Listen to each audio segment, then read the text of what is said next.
to another episode of Random Respawn. I'm Joshua Chagani. And I am Marshall Behringer at your service. And here we talk about video game news, video game things, and video game stuff. Usually just video games in general. Indeed, it's what we do. It's what we do. It's what we love, folks. It's true. That and chocolate milk. And you, I mean what? Oh, get it. Oh, you devil, you. Ha ha ha. Sorry. So before we kick off our topics for today, let's talk about the games that we've been playing. What have you been playing? I have been playing a lot of games recently. I've been playing a little bit of Faster Than Light. I actually started Minecraft again, and I'm playing on hardcore. And this is the first time I picked up Minecraft in a while. Last time I played, the jungle biomes weren't introduced, so there were no ocelots and things like that. And I am experiencing a lot of these things for the first time.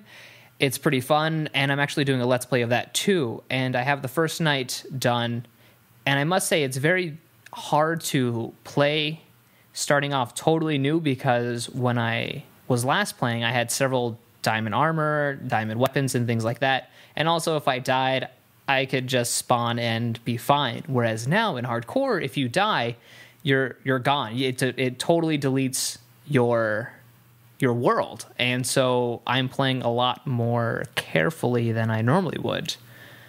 I've also been playing Dust and Elysian. Close enough. Dust and Elysian Tail, but it's tail like Tail, because the main character has a tail. Anthropomorphism. Woo. I've already beaten that game. I beat it a while ago, but I wanted to get all the achievements. So yeah, it's certainly a fun game. I have all the achievements except beating it on tough, and I am flying through it. I mean, just flying through it now. It's an okay game. The combat is great. The dialogue and story are not, but it is fun to rack up 200, 300 hit combos against some of these enemies. That's very true. Though, I mean, the voice acting's not that bad, though. Well, in terms of voice acting, it sounds like there are actually actors reading the lines, but the dialogue that they say is dumb. Yeah, I know. It's not the best, but at least they're competent enough to try and work with it. Right. No, I completely agree. Instead of, as if I am reading from a script and I don't know how to freaking talk. Right. No. And it sounds like there are different actors for each person. So it's not one guy talking as the sword, like, Dust, we must go over to the kitchen. And then you've got Midget or Fidget, the flying... I think Fidget, yeah. Fidget, the flying monkey squirrel. The zany character. Wowie gazowie. She's the Navi of this game. Hey, Josh. Hey, listen. Hey, listen. Hey, listen. Hey, listen. What if I did that to you all the time? I would love it, because I love that game. No, Navi wasn't that annoying to me. You would kill me. I didn't think, I could Z-target someone and say hello. I thought I was fine with that. But so I've been playing that, and I believe that sums up what I've been playing. Faster Than Light, the longest I've ever played was 48 minutes, and that'll be one long episode. You suck at that game. I've come to that conclusion. Yeah. Excuse me, I get to the last sector. Are you serious? Do you play on easy or normal? I've played it on normal, and I've gotten to that last sector, and I've actually beat it on normal. God You're forbid. A liar. No, I'm dead serious. I used the Taurus, that ship that you started with the Let's Play, that first ship that you used, the one with the ion cannon and then the drones. I beat the game using that one. I got the Taurus, and I've been playing.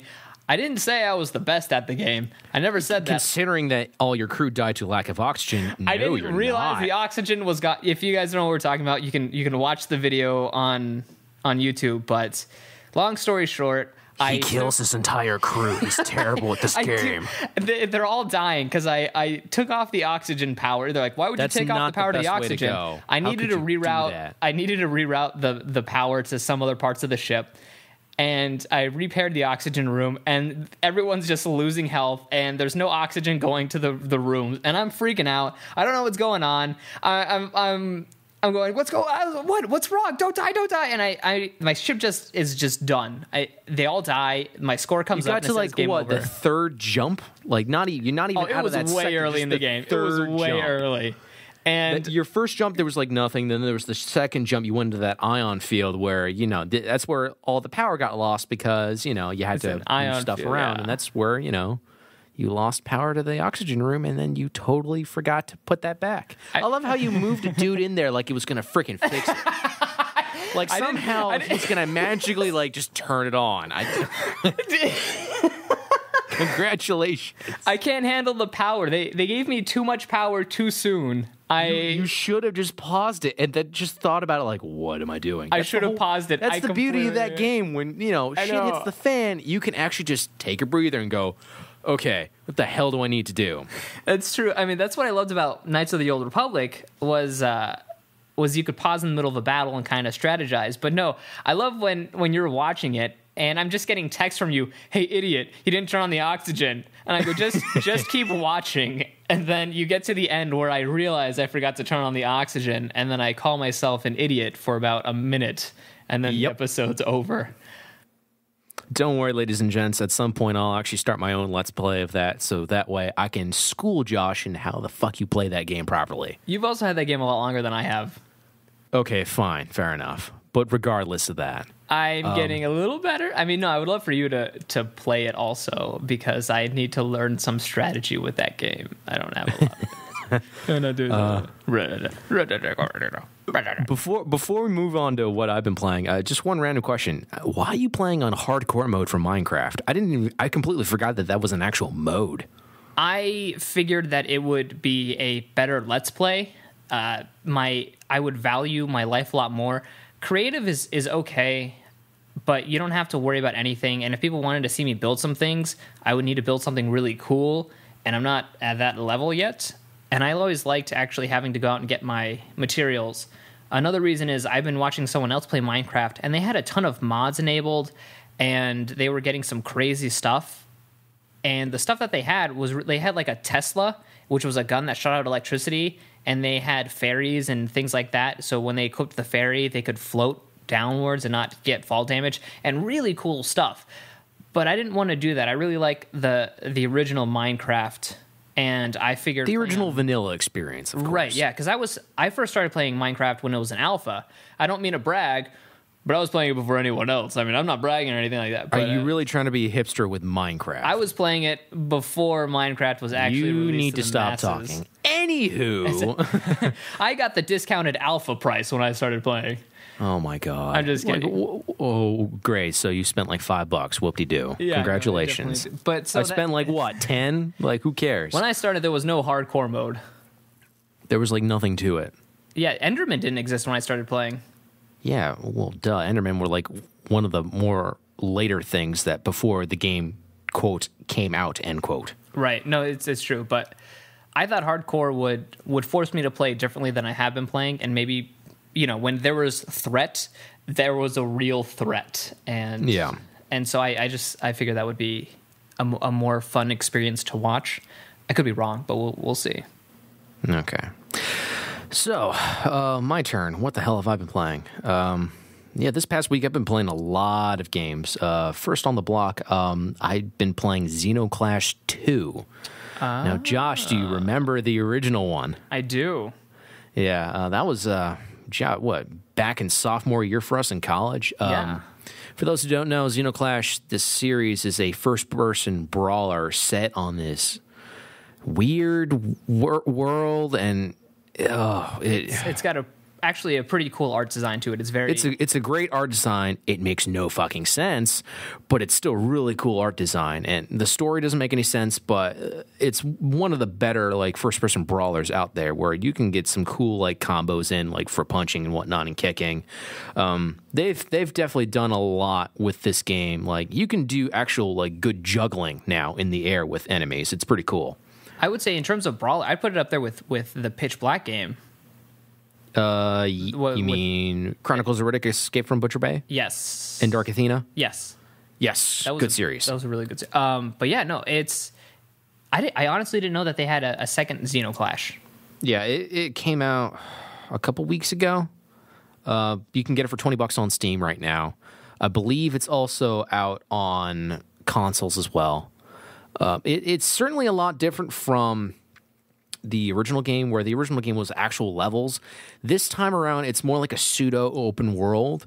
But what's crazy is like they're actually reusing all the levels from the previous game, except they're actually like making a cohesive like place out of it, which is kind of interesting. Is this a sequel in the sense that Evil Dead 2 was technically a sequel to Evil Dead, but it was a remake of the first movie? Or no, this literally takes place after the events of the original Xenoclash. Okay. Which still made no sense, and it still makes no sense, but I'm okay with it. Right. So yeah, I've been playing that. I also played and I beat Thomas Was Alone.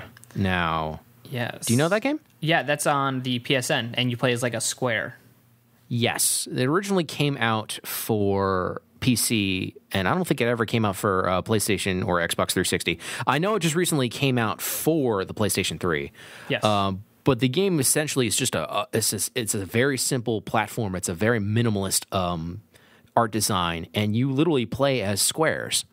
And it's narrated by a famous British comedian, and he just narrates what's going on and who these characters are, which are all just squares and rectangles. But I've never been more enwrapped with these characters or any type of characters like this ever. Like, they are so much fun to like just watch their story unfold of what's going on around them in this computer world, essentially. The story is very minimal, where you kind of understand what's going on, where each chapter begins with like a quote from somebody of like describing the event, essentially what is known as like the event, where someone in the IT program of a building like made like a joke parameter name for a program, and he named it Thomas, and that literally set off this whole like creativity of like artificial intelligence that knew and thought about stuff. And if that makes any sense, artificial intelligence that thinks about stuff. How original. Does it have artificial intelligence? Shut up, Josh. Is it intelligence artificial? Words elude me today. Okay. But and then it becomes a story about them just kind of trying to escape, and how Thomas learns about the internet and then the world outside of the computer, and how they're trying to get out. And it's great how they all like interact with each other. Each character has their own kind of like insecurities, and it's very humanism. Like, there's a lot of that in there, and it's essentially, even though they are just squares and rectangles, they are very well developed characters, and I love that. You can beat it in 2 hours. It's not a long game, and you can get it for $10. So I would say, like, if you want to compare it to like movie prices, I'd say that's a pretty good buy. That's a good point. Yeah, you either go to the movie theater or you play that game. And it's a fun platformer. It's not that challenging, but it's still difficult enough where it'll make you think from time to time, especially when you have to have all the characters interacting with each other. But I would definitely recommend it if you have the chance. That's good. That's pretty good. And then finally, I'm not done yet. Whoa. I've got one more game. I've been playing Fear. Oh, yeah. I got that recently on Did you ever play the Steam. first one? Yeah, actually. I played the original one back on the Xbox 360, God forbid. Wow. I played the original on PC. That was a fun one. Technology, man. I forgot how much technology there was in this game. It's still unoptimized as all hell, but if you got a big enough rig, you can run it no problem. Though I'm actually having a problem with... apparently, it lags because of Logitech mice and keyboards. What? So, yeah, I don't know. That's crazy. I've kind of figured out the workaround for it, so like it doesn't lag anymore. But man, that was the strangest thing, where it's like all of a sudden the frame rate would just start to dip, and then when I would unplug my mouse and plug it back in, it would just work just fine again. I'm like, okay, whatever. I forgot to say that I started playing Rage. Oh. It's an okay game. Yeah, I started doing that as a Let's Play, but for some reason, the mic audio wasn't recorded at all for the first 10 minutes, so I'm going to replay the first 10 minutes and then just go from there. I don't remember a whole lot happening in the first 10 minutes, so... I set up a lot of jokes that don't make sense in the... So I'm gonna have to reset myself up, which is probably gonna sound terrible, but I don't know. And I was gonna do it in the cover of night, but I've just talked about it, so you guys know. Nice. just go. Okay, before I move on, I just want to say, going back and playing Fear once again with like a very powerful rig, gaming laptop, huh? Hey, man, my laptop can run this thing maxed out, no biggie, without a sweat. Don't look at me like that, Josh. I hate you. It's a joke. Oh, yeah, no, it's not. You hate me for it. I do appreciate like the amount of just the lighting technology that they were trying to push back then was ridiculous. I mean, for its time, this came back out in what, 2002? Yeah, I would say so. That's ridiculous for its time. It looks like it still holds up really well today. Hell, really most games today can't do that crap. Like what it can do, it's ridiculous, and it just kind of goes to show where we've kind of moved on in terms of graphical fidelity and technology. Like I guess today's day and age, thanks to consoles, I would say, where it's mostly like textures and cool stuff like that. But I don't know, that and the artificial intelligence in that game. Still awesome. The AI? They're so good. Yeah, no, they would flank me and it would aggravate me. I know, but you loved it for it because they made that so difficult. Yeah, it wasn't an easy game. That was around the time where games could be hard. And look, I'm playing on normal. Yeah, I'm playing on normal, and if you aren't really kind of prepared for what's happening around you, like a good couple shots can take out your health instantly if you don't have any armor. It doesn't regenerate, right? Nope, you have health packs. I love it. You can hold like 10 health packs, and like each one like refills like 50 health. Yeah, and over the game, like you'll get like upgrades to your health. The more health you'll get, and like the more of your slow mo, which is still really freaking cool. Even though like it goes away in like 3 seconds, which it's kind of the point of it, where it's like a really quick reaction to everything going to hell around you. But man, those enemies do such a good job, and I still find it hard to compare it to games today where, like, a lot of new games today don't really do that, I would say. Right. Like, the enemies are just so dumb in today's day and age. Yeah. I don't know. Huh. I would say Fear was definitely a precursor to really, really intelligent bad guys. Yeah, no, Fear was going. Before we get into our daily topics, I'd like to make an addendum. A babembo. An addendum. Yeah. I'll give you an A for effort. Okay, right. Moving on. It was either last week or the week before, we were talking about games for intro gamers to pick up, something that would be really easy for them to start playing. Yes, that's right. And we said a couple games, but there was one game that we missed that we couldn't believe, and one of our listeners pointed this out, and I thank you for listening and also pointing this out. But Animal Crossing, and basically any other Sims game, is an amazingly easy game for you to get into and start. Anybody can play. And Animal Crossing for the GameCube, my mom would actually kick us off the GameCube so she can go and play Animal Crossing. I'm not even kidding. She would, because it was very simple. You couldn't die. You could get stung by bees, but that's when you tried getting greedy, and you're shaking all the trees to get money to fall out of the trees. It was a very easy game. You could write letters to people, do tasks, and it was a lot of fun. It really was a lot of fun. Am I a terrible person for not ever playing Animal Crossing? I've never touched that game. I'd rather you not play it than play it and didn't like it, because if you played it and didn't like it, then you're a terrible person. I highly doubt that I would hate it, because I like games like that, where it's just, there's not a whole lot to really worry about, where it's more like kind of like a Sim style game where it's just you're going through your daily life. Right. I mean, it's every now and then I'll play games like that, but not like all the time. That was one thing about having Animal Crossing for the DS, was the fact that I can just open it up, play about 15, 20 minutes, and then put it down. Excuse me. And then put it down. Was great. Whereas on the console, you would have to turn on the TV, turn on the console, wait for it to load your game, and then kind of do that. Whereas on the DS, I mean, granted, basically that cartridge never left my DS because I just always left it in there. But you could play for 7 or 8 minutes while your mom drove you somewhere. And and it was great. So that is one game that was really made to be portable. And as much as I like the console version, because I put so many hours into that console version, I think the DS version was superior. But anyone who wants to pick up games SimCity can be a little complicated.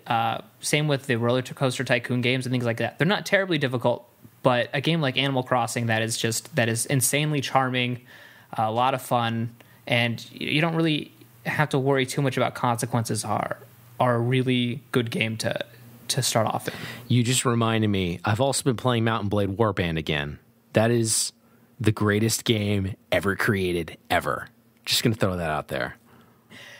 So for today's topics, we are going to talk about Disney selling the Star Wars gaming license to EA and Plants vs. Zombies 2. So sadly, we're talking a lot about EA today, but that's just the way the gaming cookie resets. And that's the way the cookie crumbles. I was trying to use gaming terms. So I said reset. I'm so sorry. And you were like, crumbles? I'm so sorry. Like this joke. And I was like, fantastic.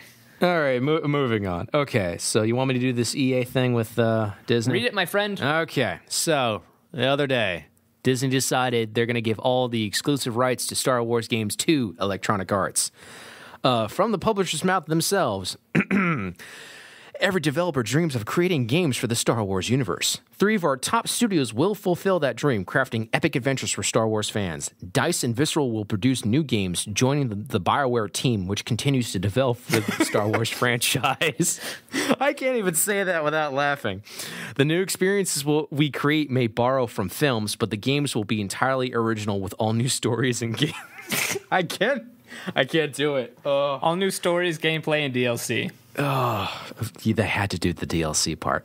No, I laugh about the BioWare, how that BioWare is continuing to develop for Star Wars because, they are the creators of Star Wars The Old Republic. And for those who don't know, that is an online game very, very, very similar to World of Warcraft, where it's almost essentially the same game except it's Star Wars.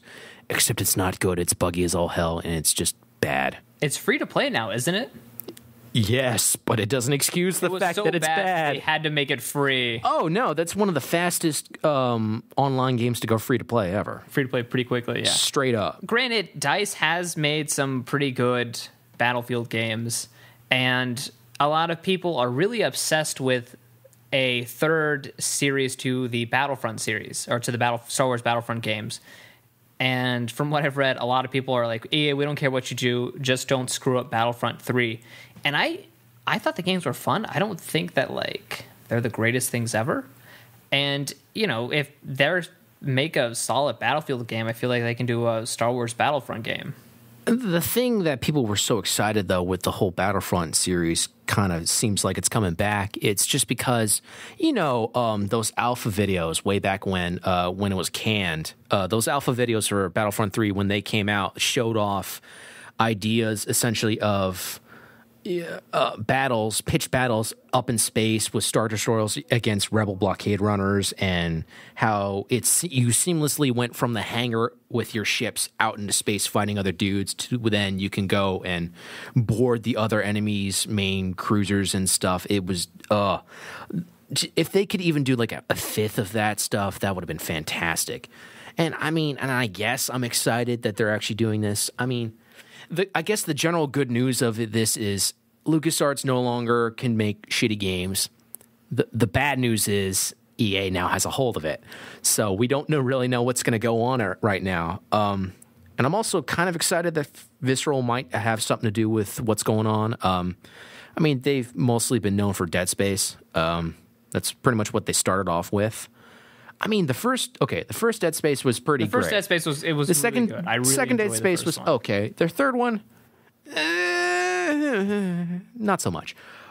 Do you think Visceral would take up Star Wars 1313, or do you think that's just canned? Oh man, I would be curious to see if they could do that. Yeah, I think that'd be neat. I don't know what BioWare would be doing unless they can somehow get most of their staff or whoever the hell is working under the BioWare name to get off of Star Wars The Old Republic. But I would assume for the foreseeable future that they're stuck in that hell that they've created themselves. BioWare is basically exclusively doing The Old Republic now. And they may, I don't know, I feel like in an attempt to try and win some fans, they would do a Knights of the Old Republic 3. Jedi Knight. But Republic Commando. Jedi Outcast? Yeah. Right. Well, I mean, I was just talking about BioWare, since they really kickstarted the Star Wars games again, I would say, with Knights of the Old Republic, because that was a good way.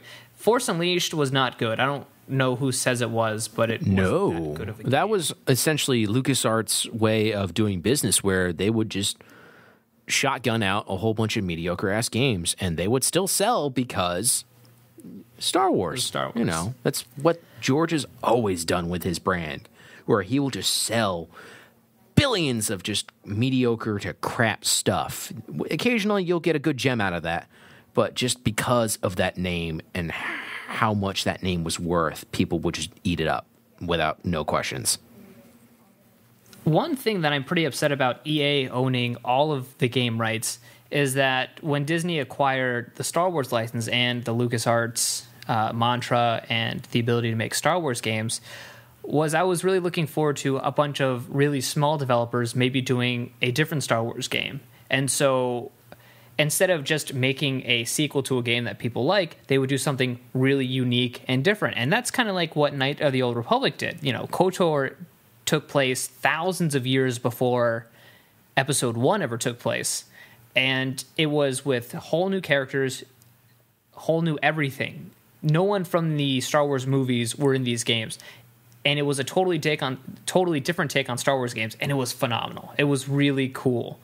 And I was hoping something like that would happen. Because, I mean, at this point, I don't know anything original that EA is doing. They're just releasing sequels after sequels. I mean, they just announced The Sims 4 is going to come out next year. Wait, what? The Sims. Oh, yeah, The Sims wow. 4. I thought you meant SimCity. Holy crap. Okay. No. The Sims. The Sims. The Sims 4 is coming out next year. SimCity was a sequel. Battlefield 4 is going to be a sequel. Assassin's Creed is going to be a sequel. That's Ubisoft. Why do you keep bringing Ubisoft to EA? I don't get that. I feel like Assassin's Creed is an EA game. Well, it's because of the whole yearly thing. Yeah. Yes, that is the only reason. And I will all that yearly releasing stuff. Just blame Activision for that, because everyone's trying to mimic the success of Call of Duty. You know this. You are 100% correct. They're not saying we want the Call of Duty audience anymore. They've learned their lesson with Dragon Age 2. Oh yeah. Oh man. Oh. You know, maybe a point and click Star Wars game. Something new. There's something no way fresh. a point and click Star Wars game would ever come out of EA. I'm sorry. Well, that's what I'm saying. That's why I was really hoping that a bunch of other third-party developers would take up the LucasArts game. But now that Disney has just sold it to EA, there goes basically any really cool, unique, creative game. The one thing that I never understood when I first heard that Disney gave the rights to EA is what I've been kind of noticing with Marvel, with Disney, is Disney bought it, but they've kind of just been leaving them alone. Like, they're very hands-off with them, and I do appreciate that. Why would you give it to a publisher who's notoriously known for being too nosy with their developers? That's a very good point. Who are just digging their hands in as much as possible, who just can't leave well enough alone. I don't get it. I would say, in terms of Disney, they've been doing a phenomenal job, despite rewriting copyright laws every single time Mickey Mouse is a that's they're notorious for that, ladies and gentlemen, if they don't Disney know that. As a corporation, I really don't like. I think they've perfected being a monopoly without technically being a monopoly. But in terms of things that they've done, I mean, they've had a really great track record. A lot of people were upset when they bought Star Wars, and they were making all these Disney jokes. But the thing is, some of my favorite movies of all time were Disney movies that still hold up to this day. They did an amazing job with the Marvel series. The Muppets were purchased by Disney, and the Muppets are still fantastic. I'm surprised they haven't brought the Muppet Show back. That would, as a late night kind of more of an adult show, that'd be fantastic. They've been doing a lot of stuff on YouTube with the Muppet channel. That's true. And it is hysterical. They're fantastic. But, you know, the new Muppet movie came out, and it really seemed like it was setting the way for a new type of Muppet show. But that hasn't happened yet. I'm not too bummed, because whenever they do release something Muppet-related, it's very funny. But up until this point, Disney's done a really good job with the things that they've purchased, and the things that they control. And for them to just sell off the entire Star Wars gaming license to EA, I don't even think Disney themselves, Disney Interactive, can make a Star Wars game. I think they gave all exclusive Star Wars game stuff to EA. Yeah, I could be totally I still wrong. don't know the specifics of what this entirely entails, but I just think that's such a weird move for Disney to make. Especially, how can you go to EA and then look at Star Wars The Old Republic of how much that has absolutely failed as a game. Not just as an online game, but just as a game in general. Of how buggy, bland it is. And then they can look at that game and then look at that publisher and go, oh yeah, you seem like the perfect fit for this. I think Disney didn't go to EA. I think EA came to Disney and were like, hey guys, we need something. We really want to do Star Wars games because everyone hates us, and they'll still buy Star Wars games. And Disney was like, well, what kind of kickback are we going to get? And EA's like, I don't know, we don't care. We'll give you 90%. That's not what happened probably at all. Probably not. No way. But I think it's something along those lines. Look, I mean, I guess the good news is we'll be getting, hopefully, there's a much higher chance of we might be getting decent Star Wars games again. Last time I checked, LucasArts has, before they died, they were terrible at doing what they were trying to be doing. We would occasionally get a decent gem, but for the past couple years, they've fallen off the wagon many times. So would having mediocre Star Wars game come out on a yearly basis be better than maybe having one or two Star Wars games every couple of years, but them being really good? The thing, oh man. And honestly, it's not that easy of a question. It's not. I mean, that's the problem.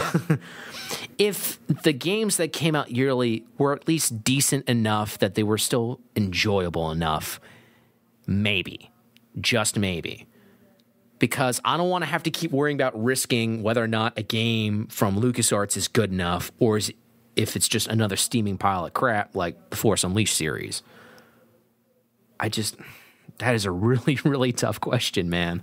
And I'd love to sit here and say, oh, no, give me a good game every 2 or 3 years. But, a good game to one person is not a good game to someone else. If you knew how to make a good game, the only good games would be made. And that's, making a good game is hard. So with EA, they've got the budget to make a game that you can actually play, but it may just be mediocre. And, having a Star Wars game may be worth it. If their first game in a new series of games is good, if that first one's really good, but then the next ones are kind of mediocre, kind of like Dead Space, I'd be fine with that because I still have that one game. I'd be okay with it. That's a I can pretty live good point. Yeah. No, I agree. I feel like that's also my philosophy on the original Spider-Man trilogy with Sam Raimi. The first two, freaking amazing. The third one, not so good. Oh, no. But if you were like, hey, Sam Raimi, make another 3, and I knew that the first 2 were going to be amazing, and then that sixth one was going to be even worse, really bad, I would say even worse than 3. say do it. I would say do it in a heartbeat, because there would be 2 amazing films that still hold up, and that new Spider-Man movie was total garbage. Marshall, I'm pretty sure you haven't seen it. No, I'm never going to watch it. I know damn well I'm never going to watch that thing. It was the worst movie ever. It wasn't the worst movie ever. It was a bad movie. I was about to say it ain't no Wicker Man. It ain't no Nick Cage movie. It's in the eyes. I'm not getting through to you. Alma. Okay, before we move on, I also want to say I'm also now very bummed out because it sounds like DICE is now going to be moving headstrong into Star Wars games. That they're not going to make Mirror's Edge 2, which I say is going to be I'd say Mirror's Edge is a very highly underrated game. I think it's really good. Story's crap. Don't get me wrong. Oh no, but it was fun. I really, really liked Mirror's Edge. I really liked the art design with it. I liked that it was different. It was so different. It was fantastic. It was pretty fun. I really did enjoy that game. Also, the fact that if we end up getting a Battlefront game, a Star Wars Battlefront 3, if we get that game, I'm afraid that EA will never let it be an amazing game, because then that literally becomes a competitor to their Battlefield series, to which they make all the money themselves. I would assume with a Star Wars tie-in game that's as good, if not better than their Battlefield game, they're not going to make all the profits because a lot of that's going to go to Disney. And I feel like as a business standpoint, they're not going to risk that. I don't know how... if that makes any sense. Any of this is going to play out. But I know... I can almost say that I don't think EA would ever purposely make a game bad. I mean, they've purposely made crappy games, but I don't think that they wouldn't make it bad. They just wouldn't make it as good to be on level with their Battlefield series. Because, I mean, I feel like for their Battlefield series now, they're not just simply getting people to buy the game. It's all that downloadable content that they're doing. And, you know, more than likely, they can still do that with Battlefront, a whole bunch of it, but they're not going to make all the profits for themselves. They're going to have to give some of that to Disney. I don't know. Well, regardless, we're still not going to get any Star Wars games apparently before April 2014. So we still got well over a year and a half to mope around and say this is the end of the world until we figure out what's going on. That's very true. And another video game news is that PopCap just released an announcement for their new Plants vs. Zombies game. And PopCap has made Peggle. I think they made a couple of Bejeweled games. PopCap is really good at making these really like casual games that are really surprisingly fun. Bejeweled 3 is fantastic. And I love the original Plants vs. Zombies. It was a tower defense game. I have it for the iPhone, the iPad, the PC, and the 360. And I have 100% completed it on all of those. And I am crazy stoked for Plants vs. Zombies 2. And actually, as a joke, the original Plants vs. Zombies came out in 2009, and everyone wanted a sequel. I mean, everyone wanted a sequel. And 4 years later, the actual title for Plants vs. Zombies 2 is Plants vs. Zombies 2, It's About Time.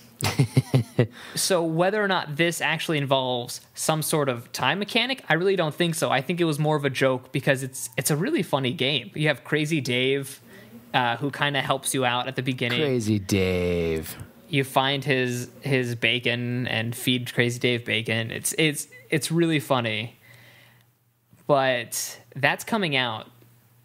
The only sad thing is a lot of people are worried about like Plants vs. Zombies DLC because in between the first Plants vs. Zombies and now, PopCaps was purchased by EA for after like there was a flat fee and stock shares and everything like that. But the acquisition price is estimated to be as much as $1.3 billion. That's ridiculous for a supposedly casual, friendly company. Yes. That's amazing. It is. But PopCap has made really cool games, and we can only hope that Plants vs. Zombies 2 will be just as fantastic. I swear to God, if there is downloadable content or day one DLC or anything like that in that game, I'm not going to buy it because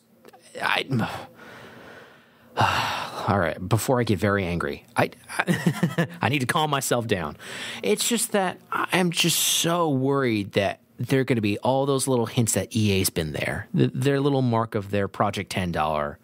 And that, okay, all downloadable content, how that started, everybody, blame EA for that. Because they're the ones that started Project $10 to counter used game sales. So that way they could still try and make a profit even though they weren't making the original base price off of the used games because of GameStop. But now because of that, it's now blossomed into all this wonderful, maybe not, that's the wrong word for this, problematic DLC that happens most of the time. Like day one DLC for Mass Effect 3 for that character, DLC for things that should have been in the game to begin with, DLC for games for the true ending, kind of like Azura's Wrath for from Capcom. Capcom is notorious for this stuff. DLC for stuff that's already on the disc, but it's just locked and you're essentially just buying a key to unlock it. like all that stuff. And I don't want that in a Plants vs. Zombies game. I feel like if we get to that point where a fun little game like that has something like that in it, I'm just going to get so depressed. And I feel like I'll be like, all right, I'm done with games. I can't do this anymore. I quit. Unless it's Nintendo. Oh, come on. Not even Nintendo. Be like Valve, even though Valve has money out the bank because of Steam and all that. Valve also does the hats, but the hats are hysterical because they don't change anything about the way you play. The weapons and things that you can buy from people, that's what you do on your own. The hats phenomenon is just fascinating. I want someone to do an actual case study on that stuff. It's exploded beyond belief. And there's a game, and it's a first-person shooter, and it's only multiplayer, and it's called Team Fortress 2. It's a really fun game. But one of the things that you can do with Valve is you can buy hats and just put on different hats for different characters and things like that. They're 100% cosmetic. It doesn't enhance your abilities. It doesn't make you faster. It doesn't do anything. And it has exploded. People try and collect hats. People who have a large collection of hats will sell it for upwards of $4,000 or $5,000. There are people who literally make a living selling hats on Team Fortress 2. People love their hats. It's a joke. People love their hats. But it is amazing. It is absolutely phenomenal, the success that Valve has had selling hats. And that's one thing. It's like where we were talking about a lot of free-to-play games and how you would have to pay to get better weapons. And clearly, if someone had a better weapon, they were in an advantage and you couldn't really keep up. Hats don't do anything to them. They don't do shit. You can get the cats just playing. You don't even have to buy them. They're still very rare, but you can still get them by chance. And the thing is, they don't change the gameplay at all, except for maybe bragging rights. Like, I got this really cool hat. And for some reason, it's exploded. It's probably the best done DLC. I mean, hell, even on Steam, when games are being there are pre-order sales for certain games, they may even do like a deal with Valve where you pre-order this game and you'll get actual hats that are kind of in the vein of that game coming out for TF2. Like, that is 100% correct. And people will actually buy the game because they're the hats. They don't want the game, but they want the hat. They want the hats. It's phenomenal. It really is. It is great It's one of stuff. the dumbest things I've ever seen. Almost in the same vein as like the Real Money Auction House in Diablo 3. Except this is legitimate. Except this is even more legitimate than that. I love how they built the game around that auction house in Diablo 3, and it totally failed. And the hats were just an add-on in TF2 way down the road. That was an afterthought where it's like, it was one of the first updates where it's like, hey, we're also going to add like new cosmetic hats for each person that you can randomly get. And then everyone freaked out. And then they're like, wait a minute. We have an idea. What if we could also just sell them for like 99 cents? And then things took a turn. Things took a turn for the billions. Now it's become Hats the Game. It's no longer about TF2. It's just... You're only playing to get more hats. You're playing to get hats. Even if you're not playing to get hats. It's not even winning. You're playing to get hats. You win by getting hats. That's right. Your kill streak doesn't mean anything. Your hat streak, on the other hand, that's something. That's something to post on your Twitter. Oh, yeah. What were we talking about? Oh, yeah, that's right. Plants vs. Zombies 2. Yay, stop being stupid. Don't be stupid. All right, I think that's it. I think we're good for today. I think we're good for the day. All right, with that, thank you everyone for listening to our wonderful episode of Random Respawn. Please like our Facebook page at facebook.com/Random Respawn. We need 20 likes so that way we can see the analytics on Facebook. And until then, we can't see anything. Wait, hold on. That means... Do we need 20 likes or do we need 20 more likes? No, we need 20 total, and I think we just broke the 10 barrier. Yes. So, out of my 200 friends on Facebook, maybe 3 of them have liked it, and maybe 7 of your friends have liked it. But other than that, we're just pretty low.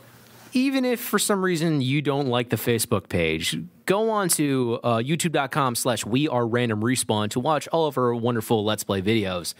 And if you want, go like those videos, comment on them, even, God forbid, subscribe if you want to. And so that way you'll be up to date with all of our shenanigans. That's true. And we've got a lot of big stuff in the future. I don't want to talk about it now because none of it's happening super soon, but we've got some pretty cool things lined up. Josh, you're setting up expectations. Why are you doing this? It's what I do. I love crushing them. You can get that downloadable content later for 99 cents. You can download our special edition of Random Respawn for 99 cents. You can get the whole bundle of all of our videos on YouTube for $15 or 99 cents for each one. La la la la la la. The true ending of this episode will be downloadable at a later date. And with that, I am Marshall Behringer. And I'm Josh Shigani. And we are signing off. Thank you, everyone. Have a great night.